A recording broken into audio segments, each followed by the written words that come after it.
और प्रसिद्ध समाज सेवी परम पूज्य महाराज श्री आनंद भट्ट, श्री महावीर जी हाथी टोला के परिवार से श्रीमती सुधा जी डंडवाल आज यहाँ पर विधान चल रहा है, अभी सिद्ध चक्र विधान उसमें उपस्थित हैं। मैं अनुरोध करूँगा वे आए, परम पूज्य महाराज श्री श्री चरणों में नमोस्तु निवेदित करते हुए आशीर्वादी प्राप्त करें। और प्रथम प्रश्न आज सुधा जी डंडवाल महाराज श्री श्री चरणों में रख रही हैं।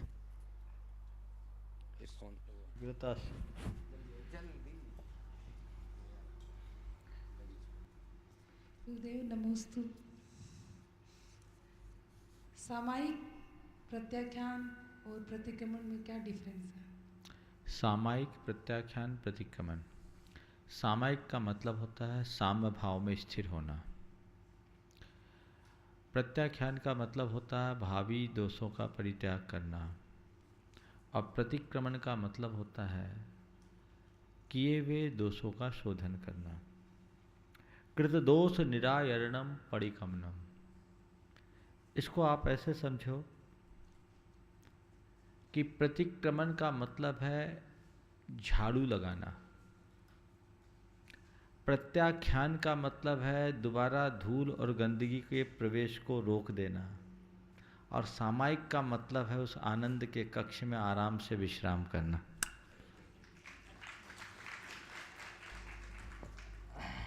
श्रीमती सुधा हीरा जी डंडवाल गुवाहाटी, वे भी ट्रस्टी हैं गुणायतन की। सौधर्मेंद्र कितने होते हैं? सौधर्मेंद्र एक होता है। तो फिर अगर कोई यहाँ से पुण्य करके इतना पुण्य कर ले कि वो सौधर्मेंद्र जैसा पुण्य करके, तो फिर वो दोबारा वो नहीं बन सकता, वो तो एक ही रहेगा।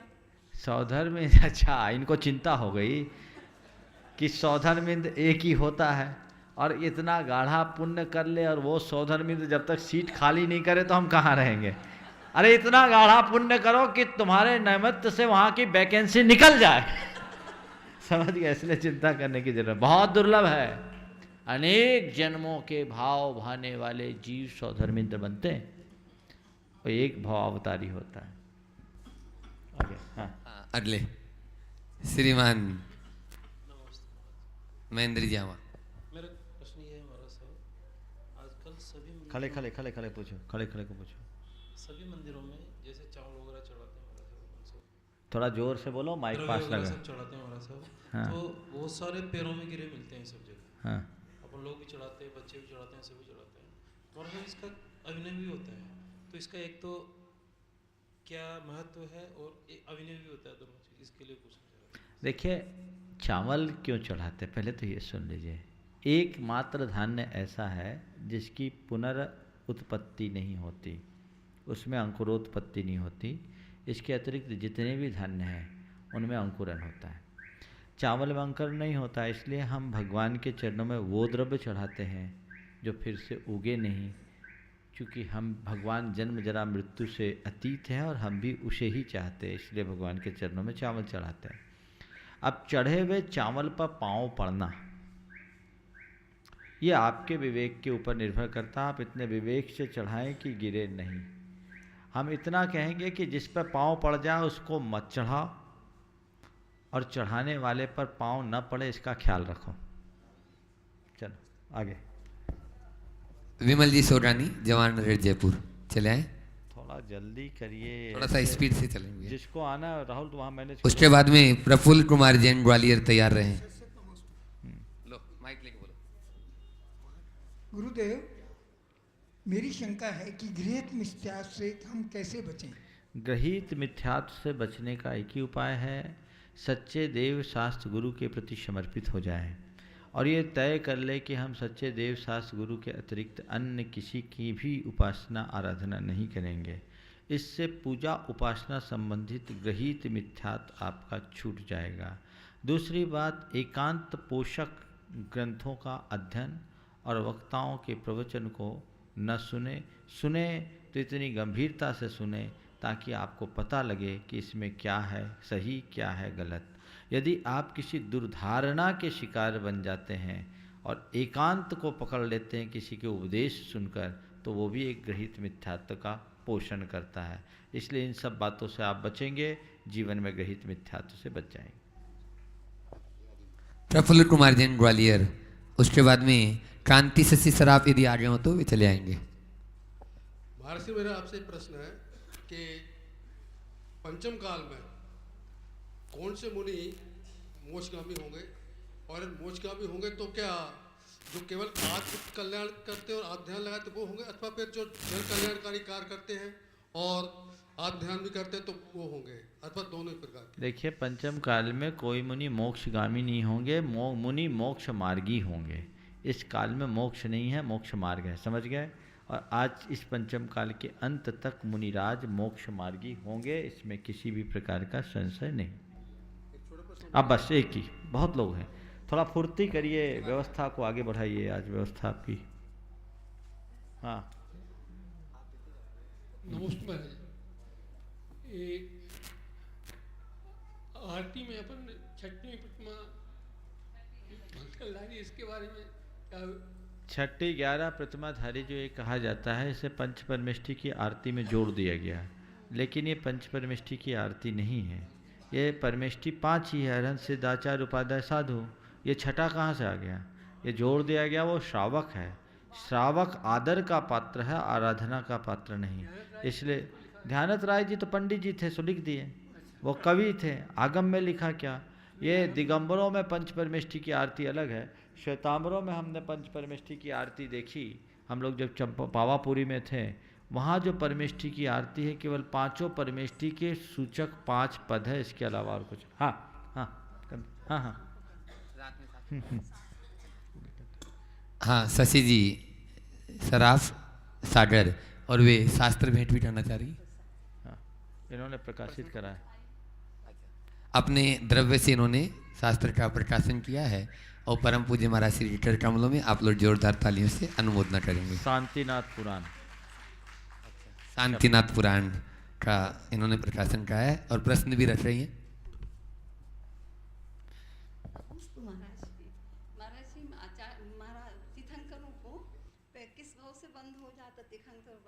नहीं, ऐसा 35 भाव से तीर्थंकर का बंध नहीं होता। तीर्थंकर का बंध इससे पिछले मनुष्य पर्याय में होता है। बस तीर्थंकर प्रकृति का बंध करने वाले या तो देव पर्याय या नरक पर्याय को प्राप्त करके मनुष्य होते हैं और मोक्ष जाते हैं। चलिए, संध्या जैन भोपाल चले आए, उसके बाद में आसीमा जैन जबलपुर तैयार रहे। नमस्ते महाराज जी। महाराज जी, हमारा प्रश्न है कि अणुव्रत और प्रतिमा में व्रत प्रतिमा में क्या अंतर है? अनुव्रत और व्रत प्रतिमा में क्या अंतर है? अनुव्रत यानी छोटा सा व्रत, और व्रत प्रतिमा तब होती है जब पूरे 12 व्रत लिए जाते हैं। अनुव्रत तो एक दिन का व्रत लेने वाला भी अनुव्रती हो सकता है। अनुव्रत का पेट बहुत बड़ा है। आचार्य समंतभद्र ने यमपाल चांडाल को, जिसने केवल चतुर्दशी के दिन की हिंसा का परित्याग किया था, अहिंसा अनुव्रती कह दिया। तो अनुव्रत एक दिन की हिंसा, एक छोटे से पाप के त्याग का नाम अनुव्रत है। लेकिन व्रत प्रतिमा जिसमें 12 व्रतों का पालन, 5 अनुव्रत, 3 गुण व्रत, 4 शिक्षा व्रत, और उससे पूर्व श्रावक के मूल गुणों के पालन के साथ निरतिचार पालन हो, तब वो व्रत प्रतिमा होती है। आगे आसीमा जैन जबलपुर। नमोस्तु महाराज जी। महाराज जी, अभयदान और जीवन दान में क्या अंतर है? और जैसे रक्तदान और ब्लड डोनेशन होता है, तो आगम के हिसाब से ये सही है या गलत? देखिए, अभयदान और जीवन दान, अभयदान यानी किसी भी प्राणी को मारना नहीं, उसे मरने से बचाना, और जीवन दान भी है कोई मरते को बचा लेना। अभयदान थोड़ा सा व्यापक है, उसमें किसी की हिंसा नहीं करना, और जीवन दान यदि किसी की मरणासन अवस्था, उस घड़ी में उसके सहायक बनकर उसके जीवन को बचा लेना। ऐसे देखें तो ये बहुत सूक्ष्म अंतर है, एक दूसरे की पर्याय की तरह भी इनको देखा जा सकता है। रक्तदान और अंगदान का जहाँ तक सवाल है, रक्तदान का जैन धर्म में, जैन धर्म की दृष्टि से, जैन धर्म के मूलभूत सिद्धांतों की दृष्टि से कहीं से भी निषेध करने का कोई औचित्य नहीं है। क्योंकि आज एक व्यक्ति किसी को रक्तदान देता है तो किसी के जीवन की रक्षा होती है, प्राणों की रक्षा होती है, और प्राणों की रक्षा जीव दया का एक बहुत बड़ा अंग है। और जीवानम रक्षणो धम्मो, ऐसा हमारे आचार्यों ने कहा है कि जीवों की रक्षा करना हमारा धर्म है। अब जहाँ सवाल कि रक्तदान तो पुराने समय में कुछ जगह इनका निषेध इसलिए किया गया कि पुराने समय में इसकी जो प्रोसेस थी बहुत अच्छी नहीं थी, इनके प्रिजर्वेशन की व्यवस्थाएं नहीं थी, अंगों के छेदन भेदन की क्रियाएं भी बड़ी जटिल थी, शायद इसलिए उसका यत्किंचित निषेध किया गया हो। लेकिन आज रक्त का जो दान दिया जाता है उसको प्रिजर्व किया जाता है और पहले से ब्लड ग्रुप चेक किया जाता है, और ब्लड सेल्स जब जीवित होते हैं तभी एक दूसरे के काम में आते हैं।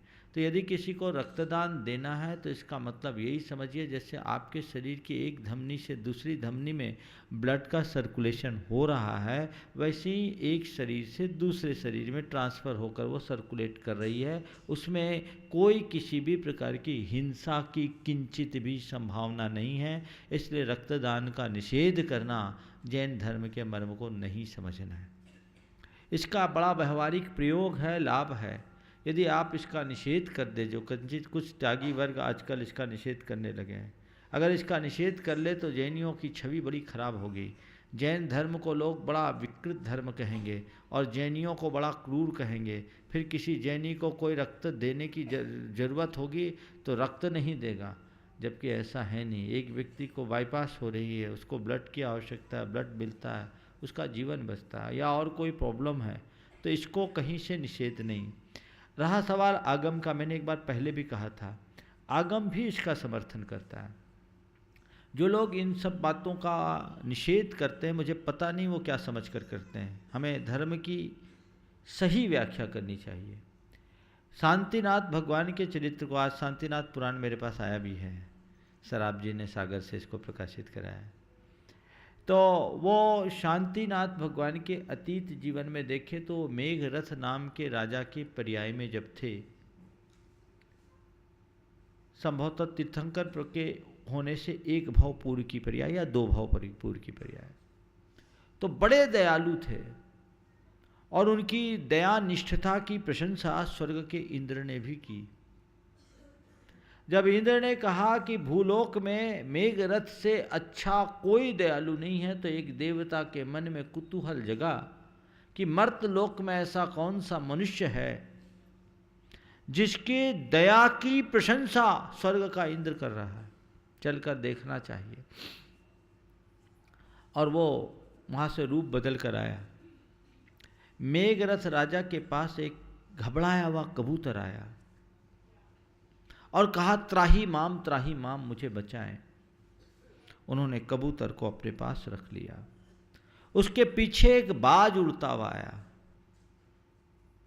बाज ने मेघरथ से कहा कि ये कबूतर मेरा शिकार है, इसे आप मुझे दो। मेघरथ ने कहा कि नहीं, ये मेरा शरणागत है, मैं इसे बचाऊंगा, मैं इसे तुम्हें कभी नहीं दूंगा। शरणागत की रक्षा करना मेरा धर्म है। तो बाज ने कहा कि जब शरणागत की रक्षा करना तुम्हारा धर्म है, तो क्या किसी के भूखे रखना, किसी के भोजन को छीन लेना भी धर्म है? वो अधर्म नहीं। मैं भूखा हूं, मुझे भोजन की जरूरत है। मेघरथ राजा ने कहा, ठीक है, तुम्हें भोजन की जरूरत है और तुम्हें भोजन करना है तो तुम कुछ और भी ले सकते हो। बोले नहीं, मैं मांसाहारी हूं, मांस ही खाऊंगा। तुम्हें मांस खाने से तुम्हारा पेट भरता है तो ठीक है, एक काम करो, इस कबूतर को छोड़ दो, इस कबूतर के वजन के बराबर मेरा मांस ले लो। कबूतर के बराबर के वजन का मेरा मांस ले लो। कहा ठीक है, स्वीकार है। उन्होंने एक तराजू पर एक तरफ कबूतर को रखा और दूसरी तरफ अपने जांग का कुछ मांस काट करके डाला, लेकिन क्या है, तब तराजू तो हिला तक नहीं। कहते हैं कि पहले जांग का मांस काटा, फिर जांग तक पांव काटा, तो भी जब नहीं हिला तो खुद को उस पर चढ़ा दिया। और जैसे ही खुद को चढ़ाया, वो बाज के रूप में जो देवता था प्रकट होकर उनके चरणों में गिर पड़ा और कहा, धन्य हो आप, इंद्र ने आपकी दया की जैसी प्रशंसा की थी, आप तो उससे भी महान हो। आपकी दया निष्ठता की बात मैं क्या करूं, आप धन्य हो, आपके बारे में हम क्या कहें, जितनी महिमा गाएं उतना कम है। और वो परीक्षा के लिए किया गया था, परीक्षा में वो खरे उतरे, बाद में सकलांग हो गए। कथा का अपना प्रसंग है, पर मैं ये कहता हूँ कि किसी के प्राण की रक्षा के लिए तुम अपना अंग दान देते हो तो वो परम धर्म है, अधर्म नहीं। समझ गए? इसलिए इनको गलत तरीके से व्याख्यायित करना कतई उचित नहीं। चलिए आगे। हाँ। इसके बाद में मधु छाबड़ा गुवाहाटी चले आए, देवेंद्र कुमार जैन दमोह, श्रीचंद जी एडवोकेट और नमन चौरे कारंजल लाड, सभी महानुभाव चले। हमारी लता जी डंडवाल पूछ रही हैं गया से, पुरुषार्थ कर्म विश्वास से हाथों की लकीर बदल सकती है क्या? अगर बदल सकती है तो हम अपने लक्ष्य में कामयाब बन सकते हैं, कैसे? पुरुषार्थ कर्म और विश्वास से भाग्य की लकीर बदल सकती है, और यदि बदल सकती है तो हम अपने कोशिश में कामयाब हो सकते। कैसे? बशर्ते आपका पुरुषार्थ सही हो, लग्न सही हो, आपका विश्वास सही हो। ध्यान रखना, केवल पुरुषार्थ से परिणाम नहीं होता, पुरुषार्थ की दिशा भी ठीक होनी चाहिए। सही दिशा में किया गया छोटा सा पुरुषार्थ भी हमें बहुत बड़ा फल देता है, और गलत दिशा में किया जाने वाला बड़ा बड़ा पुरुषार्थ भी कभी सार्थक परिणाम नहीं देता। लेकिन ये बात तय है कि जब भी हम कोई काम करने के लिए उतारू हों तो इसी विश्वास के साथ करें कि मैं अपना 100% इसमें लगाऊंगा तो 100% परिणाम पाऊंगा। और आप लगाएं तो आप अपने भाग्य की लकीर को बदलने में बहुत हद तक समर्थ हो सकते हैं। आगे देवेंद्र कुमार जैन दमोह, उसके बाद मधु छाबड़ा आसाम गुवाहाटी चले। मेरा प्रश्न है कि बार बार गलती करने पर प्रतिक्रमण का उपयोग करते हैं तो क्या पापों का क्षय हो जाता है? जैसे रोज झाड़ू लगाते हैं तो घर का कचरा साफ होता है कि नहीं होता है? रोज रोज झाड़ू लगाना पड़ता है क्योंकि रोज रोज कचरा घर में आता है। और चलो कचरा आ रहा है, क्या रोज रोज झाड़ू लगाना, तो फिर क्या होगा? घर कूड़ा हो जाएगा। समझ गए? तो घर को कूड़ा न बनने देने के लिए चाहिए कि हम घर में रोज बुहारी लगाएं, क्योंकि मालूम है ये घर है जिसमें इतने वेंटिलेटर्स है, इतनी खिड़कियां हैं, इतना चारों तरफ डस्ट, वो आएगा ही। हमारा घर डस्ट प्रूफ जब तक नहीं है तब तक झाड़ू लगाना ही पड़ेगा। तुम्हारा जीवन जब तक पाप मुक्त नहीं है तब तक प्रतिक्रमण करते ही रहना पड़ेगा, और कोई दूसरा उपाय नहीं। आइए मधु जी। नमोस्तु गुरुवर। जैन धर्म में अहिंसा धर्म को सर्वोपरि माना गया है। मोटे तौर पर हम जीव दया को अहिंसा कहते हैं, लेकिन रागद्वेष करना भी तो अहिंसा के ही अंतर्गत आता है। रागद्वेष करना हिंसा के अंतर्गत आता है। हाँ। तो सच्चे अर्थों में फिर अहिंसा का स्वरूप क्या है? बाहर से जीवों पर दया करना अहिंसा का बाहरी रूप है, ये पर की दया है। और अपने आप को रागद्वेष से मुक्त करना स्व की दया है, जो अहिंसा का भीतरी और असली रूप है। हमें कोशिश दोनों तरफ होनी चाहिए। बाहर हम करुणा का पालन करें और भीतर अपने और जागे, जिससे रागद्वेष से बचा जा सके। नमन जैन कारंजा। महाराज जी, मेरा प्रश्न है कि जो हमें विज्ञान में सूरज और चांद सिखाते हैं और जो आगम में हमें बताते हैं, वो चांद और सूरज एक ही है या कुछ उनमें भिन्नता है? दोनों में बहुत भिन्नता है और दोनों को मिलाने की कोशिश मत करना। देखो, एक बात हम बताते हैं, भूगोल और खगोल के विषय में जब भी प्रश्न आए, दरअसल हमारे शास्त्रों में दो प्रकार की पृथ्वी का उल्लेख है। एक शाश्वत पृथ्वी और एक अशाश्वत पृथ्वी। और ध्यान से सुनना, शाश्वत पृथ्वी और अशाश्वत पृथ्वी। शाश्वत पृथ्वी वो जहाँ काल का कोई परिवर्तन ना हो, और अशाश्वत पृथ्वी वो जहाँ काल का परिवर्तन हो। हमारे शास्त्रों में जितना भी वर्णन है वो शाश्वत भूगोल का है, शाश्वत पृथ्वी का है। अशाश्वत का जो उपदेश था वो आज उपलब्ध नहीं है, या तो काल के प्रवाह में नष्ट हो गया या हमको मिला ही नहीं। अब मुश्किल ये है कि हम जहाँ रह रहे हैं वो धरती है अस्थिर, और हमको जो शास्त्र में उल्लेख मिला है वो सब है स्थिर, तो इसलिए गड़बड़ हो जाता है। तो मैं ये कहता हूँ कि साइंस जो कह रहा है वो अपनी जगह सही है, और हमारा धर्मशास्त्र कहता है वो अपनी जगह सही है। इसका बीज मैंने आगम से ही ढूंढा। बहुत गंभीरता से सुनना। आगम में ऐसा वर्णन आता है कि ये धरती भरत क्षेत्र और ऐरावत क्षेत्र का आर्यखंड जब भोग भूमि से कर्म भूमि की ओर परिवर्तित होने को होता है तो ये धरती 1 योजन ऊपर उठ जाती है। अब जब धरती 1 योजन ऊपर उठेगी तो ऐसा तो है नहीं कि तस्तरी की तरह ऐसे उठेगी। एक गोल चीज थाली की तरह चपटी, धरती का ठोस हिस्सा, उसका एक ऊपर का परत उठा हो, ऐसा नहीं, धरती का एक बड़ा पिंड उठा होगा। तो वो धरती उठी, 1 योजन तक उठी, और ऐसा विधान मिलता है कि 1 योजन तक उठने से इस धरती पर अनेक क्षुद्र पर्वत और उपसमुद्र प्रकट हो गए, अनेक नदी नाले उत्पन्न हो गए। पहले तो धरती सपाट थी, और इस कारण इस भरत क्षेत्र के आर्यखंड का शेष जम्बू द्वीप से कनेक्शन खत्म हो गया। तो मुझे ऐसा लगता है कि आज हमारे शास्त्रों में भले ये देखने को नहीं मिलता, लेकिन निश्चित इसकी संभावना है कि ये जो इस शेप में से हमारी धरती ऊपर उठी, हो सकता धरती उठ करके उसने अपना ग्लोबल शेप ले लिया हो, जिसके बारे में आज शास्त्र मौन है, और धरती ने ऐसा आकार धारण कर लिया हो। अब रहा सवाल, जब ये परिवर्तन हुआ हो तो इस परिवर्तन के साथ प्रकृति में कुछ और परिवर्तन भी हुए होंगे, क्योंकि धरती का एक बड़ा भाग 526 सही 6/19 योजन वाला भरत क्षेत्र, और उस भरत क्षेत्र का एक आर्यखंड है, उसका भी क्षेत्रफल बहुत बड़ा है, इतना तो नहीं लेकिन कम है। इस भरत क्षेत्र का इतना बड़ा भूभाग उठा होगा, तो हो सकता है ये ही भूभाग, एक केवल मेरा चिंतन आगम नहीं है, नहीं तो कहोगे महाराज जी ने कौन सी बातें मनगढ़ंत कह दी, लेकिन मेरी बात जचे तो मान लेना, नहीं तो एक तरफ कर देना। धरती का कुछ भाग उचटकर इधर उधर गया हो, और जिसे आज की गैलेक्सी के रूप में देखा जाता है, हो सकता है वो भी इसके पीछे का एक कारण हो। सूर्य, चंद्रमा, ग्रह, नक्षत्र जो हमारे शास्त्र में वर्णित है वो तो बहुत ऊपर है। जैन धर्म के अनुसार ये चंद्रमा के पास बाद में जाएंगे, सूर्य पहले मिलेगा, और 790 योजन की ऊंचाई से इनकी शुरुआत होती, बहुत हाइट पर है। तो ये निश्चित कोई ना कोई परिवर्तन हुआ होगा, क्योंकि आज जहां ये लोग पहुंचे हैं, कहीं ना कहीं तो पहुंचे, उसको हम नकार नहीं सकते। तो वो कुछ ना कुछ होगा जो इसी पृथ्वी से ही किसी तरह से लिंक होंगे।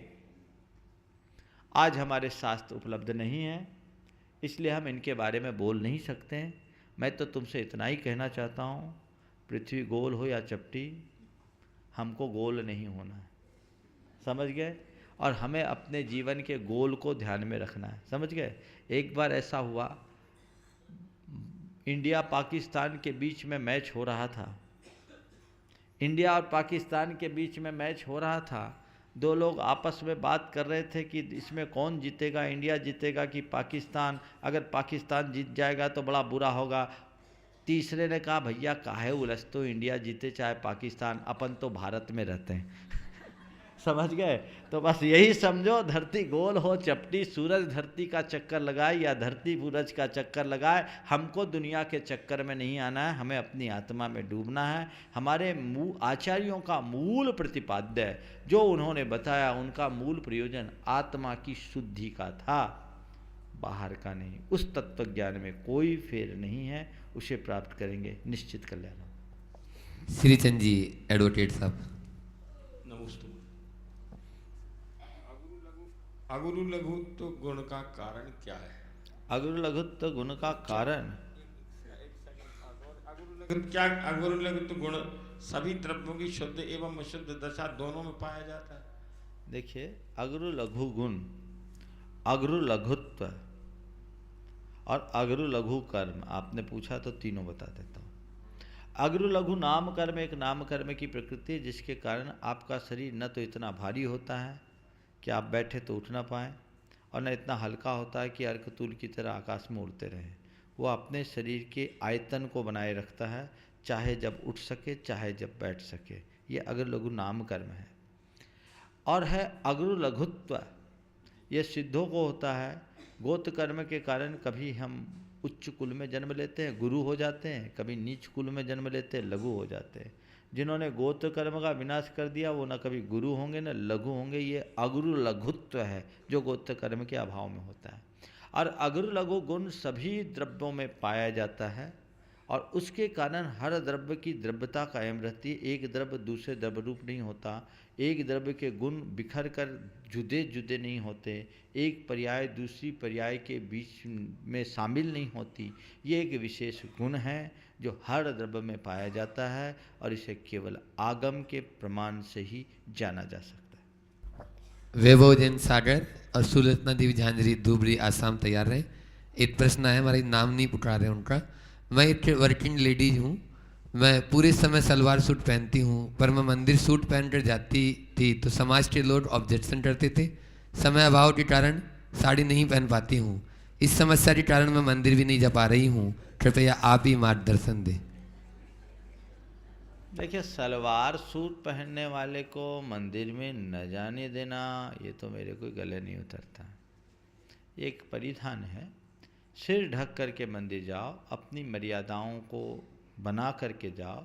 बल्कि मेरा तो कहना है कि सलवार सूट में पूरा शरीर आच्छादित होता है। कदाचित साड़ी में फिर भी कोई भाग अनावृत हो जाए, सूट में अनावृत नहीं होता। नहीं, गलत बात नहीं है।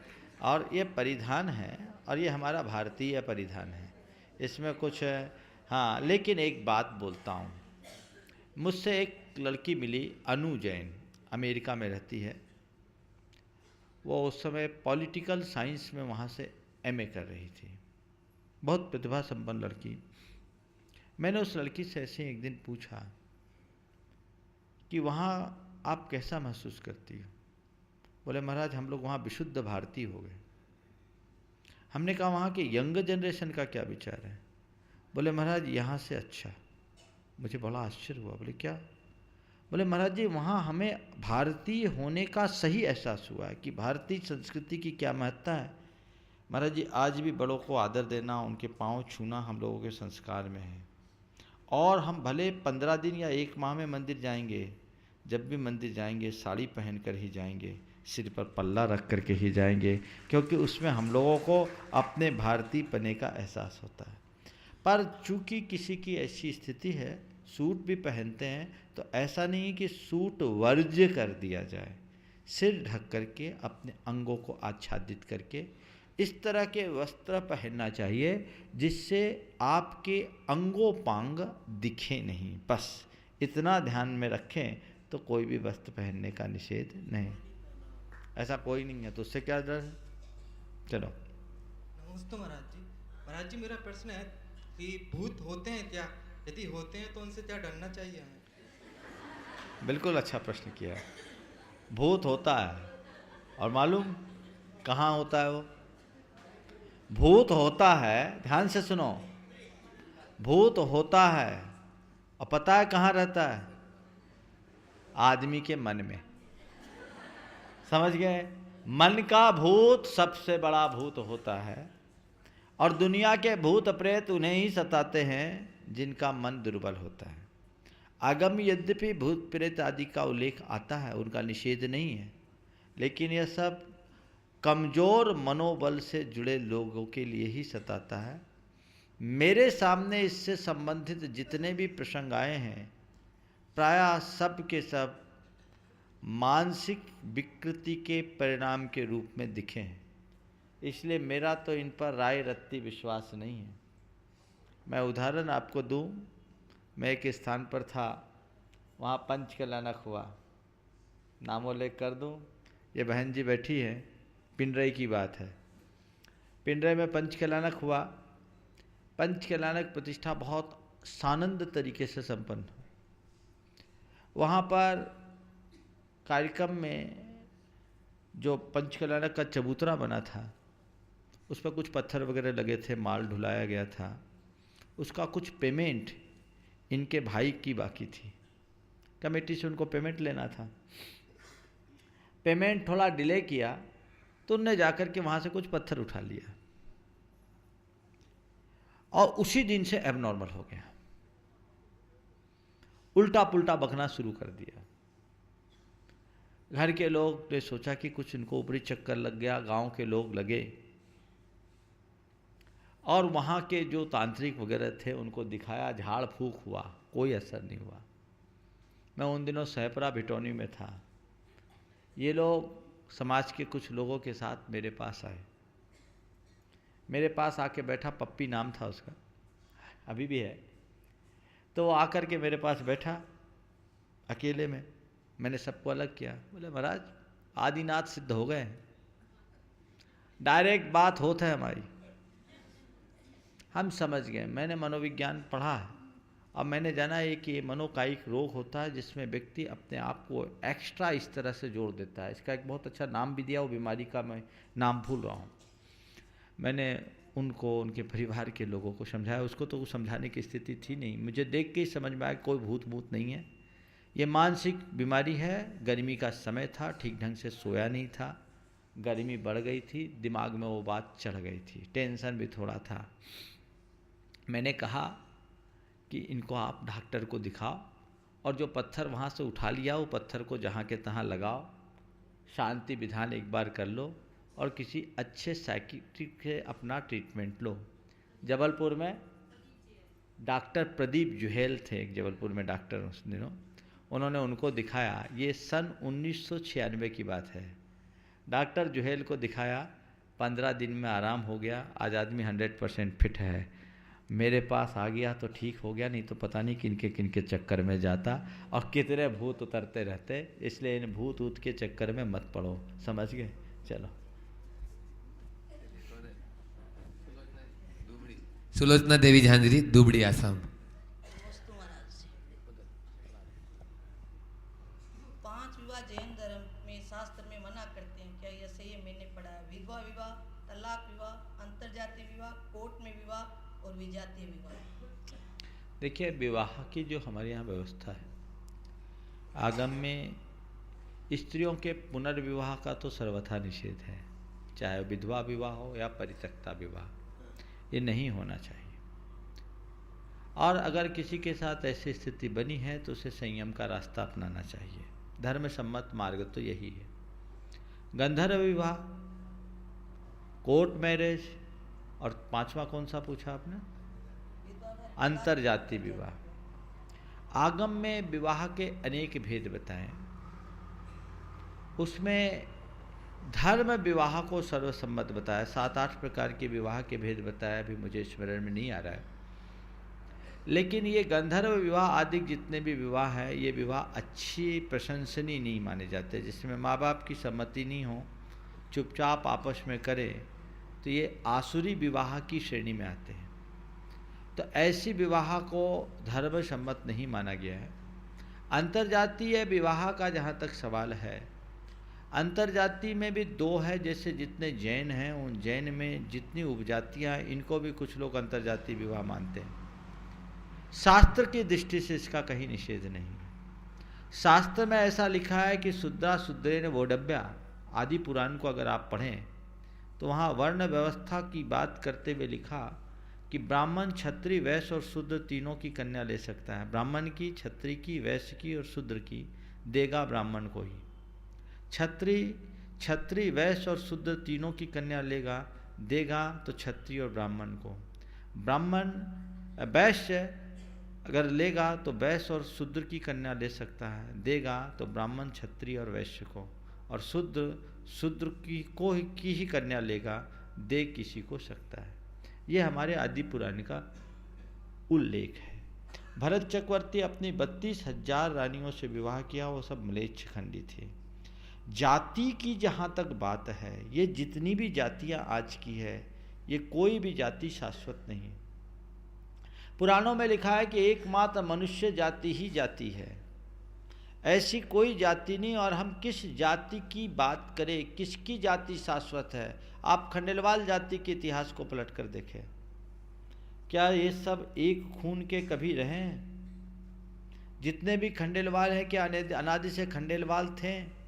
राजा खंडेलगिरी ने जब जैन धर्म में दीक्षा ली तो उस काल में उसके 84 रियासत के जितने लोग थे वे सब जैन हो गए और सबको अलग अलग अपने अपने गांव के हिसाब से उनको वो गोत्र दे दिया गया।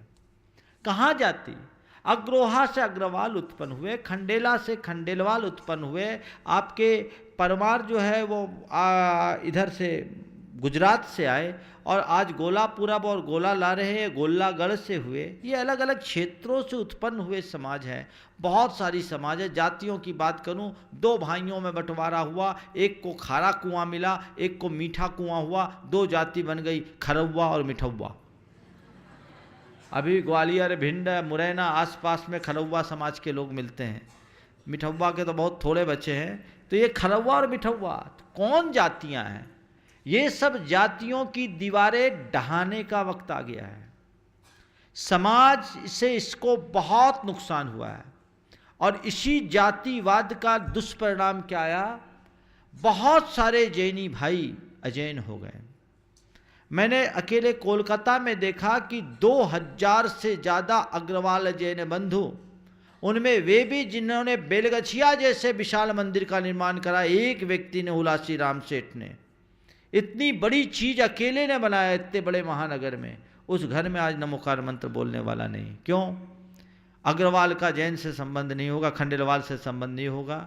तो लोगों ने एक गलत धारणा बनाई कि देहाश्रित जाति को मूल्य दे दिया गया, आत्माश्रित धर्म को गौण कर दिया गया। विधर्म विवाह की सम्मति दे दी गई पर विजाति विवाह की सम्मति नहीं दी गई। बंधुओं, मैं तो यही कहूँगा, विजाति में शादी कर लेना, विधर्म में कभी मत करना, क्योंकि विधर्म में शादी करने का ये नतीजा है कि पारसी धर्म ही विलुप्त हो रहा है। पारसियों की हालत ये हो गई है कि अल्पसंख्यक आयोग को उन्हें 2 संतान से अधिक संतान उत्पत्ति करने की छूट देने की अनुशंसा करनी पड़ी। तो इस तरह से इनको समझने की जरूरत है। और आज हम अपने समाज में ही उपजातियों में विवाह संबंध का निषेध करें। तो मेरे पास समाज के एक बड़े नेता आए थे, मैंने उनके सामने एक सवाल किया कि देखिए, आज हमारे समाज में बहुत सारी जातियाँ, 84 जातियाँ हैं। उनमें से कुछ जातियां ऐसी हैं जिनकी संख्या 10,000, 5,000, 7,000 है। बुढ़ेलवाल, गंगेरवाल, बघेरवाल, पल्लीवाल आदि आदि बहुत सारी जातियां हैं। पहले अनेक संतान होते थे तो बेटी व्यवहार हो जाता था, अब 1 या 2 बच्चे होते हैं। अब वो जिनकी समाज में ही संख्या बहुत लिमिटेड है, वो कहाँ शादी करे? अनब्याहे बैठेगा क्या? उनके लिए क्या उपाय है? वो तुम्हारा कोई उपदेश नहीं सुनेगा, वो कहेगा हमको पहले अपनी गृहस्थी चलाना है। इसलिए जातिवाद का कभी भी भाव मन में नहीं रखना चाहिए। आचार्य रविसेन ने पद्म पुराण में लिखा, न जाति गर्हिता कश्चित गुनाह कल्याण कारणम व्रतस्थम अपि चांडालम तम देवा ब्राह्मणम विदु। कोई जाति निंदनीय नहीं है, गुण कल्याणकारी है। व्रतस्थम अपि चांडालम, व्रत स्थित चांडाल को भी देवों ने ब्राह्मण कहा। ब्राह्मणा व्रत संस्कारात, ब्राह्मण वही है जो व्रती हो।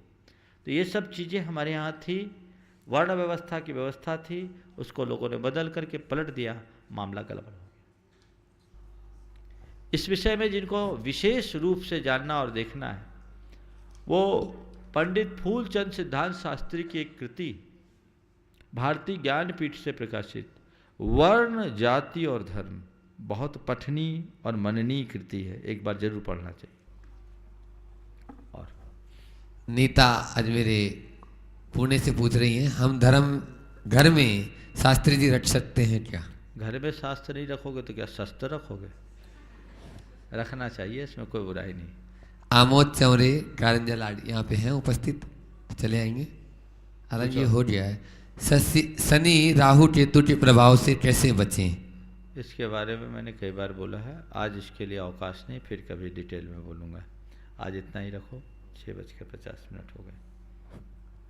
बोले परम पूज्य मुनि श्री 160 प्रमाण सागर जी महाराज जी की आज जो गुणायतन से ट्रस्टी के रूप में जुड़े हैं,